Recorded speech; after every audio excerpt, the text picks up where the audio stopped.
Well, I don't think there's any doubt that you always end up in a situation where you've never got unlimited resources. It doesn't matter how large an organisation you are, there's always seems to be 2 litres of requirement,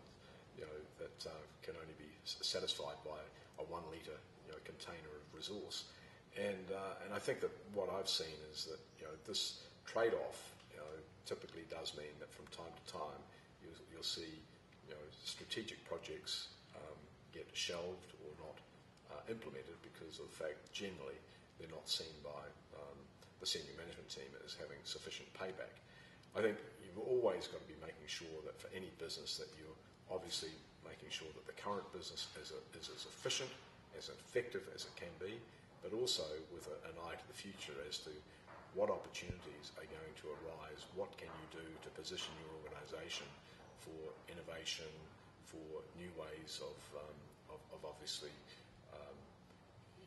doing your business, expanding your business, and so therefore you do have to have always a mind and one eye on the future as you do on the core. So it really comes down to some years you may spend more time focusing on the core, another year you may spend more time focusing on the externals and the future. But I think you always have to be mindful of the fact that a business is not something that's static. It's something that's evolving, it's adapting, and a lot of those adaptations and the impetus for evolution is coming from the outside. It's being shaped by competitors, it's being shaped by new competitors, it's being shaped by the demands of your customers, and so therefore you really do have to make sure that you're taking good or getting a good understanding of that, because that's where your business is going to be in the future. And so if you just concentrate on the core, and I think we can look at organisations where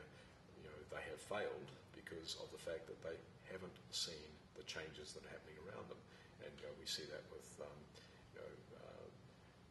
book retailers, for example. Those that have gone out of business because they didn't see the digital revolution. People that have sold DVDs and CDs and things like that have become very much a threatened species as the market outside them changes, and those initiatives have come from external entities, and the customer demand has come in a different manner, and they haven't been there to be able to survive to be able to do that. So business has always got to be looking, and senior management, at what are the potential changes that are going to happen that may actually threaten the viability of the business model that I'm currently running. And you just go back through the last 20, 30 years, and you see large computer companies like Digital, DEC just disappeared, Prime disappeared, and they disappeared because they didn't keep pace with technological change. There's no doubt that in our situation, I think we've been very fortunate that I've had a very good team, some very highly skilled IT practitioners, a tremendous CIO in Michael Hart, who leads the Commonwealth Bank IT function. We've also had a group that operates within our retail marketing group, which has been a bit of a skunk group as well, that has developed some pretty interesting applications that have somewhat circumvented the normal IT process. And I think it's important to have that too, to have the ability to have a skunk group that's doing a bit of challenging and out there on the frontier, because typically you've got to make sure that you've got people who are starting to think more like a new competitor rather than like an incumbent, and that's always difficult for large businesses to think like a new entrant. They tend to get captured by their incumbency. So is that a particular team that you set up yourself, or just happened to emerge from the business? It just happened to evolve, and I think it was due to the fact that people knew that some of the things that I was involved in my early days in IT were really skunk group type things, and so it was known that while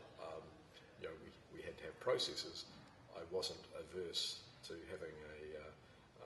a small part of budgets and the business budgets being used to test ideas and get things to a point where they could be very quickly initiated or terminated based on whether or not we thought they had promise. So yeah, I think that a couple of those initiatives have been Kaching, which is the payment system which uses near field communication on smartphones and the like for payments between customers, customer to customer, and also customer to business, and that's been a very successful innovation. And then there's been things like our phone app that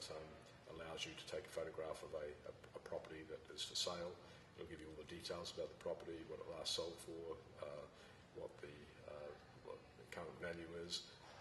what sort of loan you could get on it, and you then just move the phone around looking at other houses in the street, and it'll tell you what they last sold for and the like. So you get a very good comparison information, and the benefit for us is that we understand our customers are in the market for a loan when they start to use those sorts of apps. So that in itself has been a very good innovation.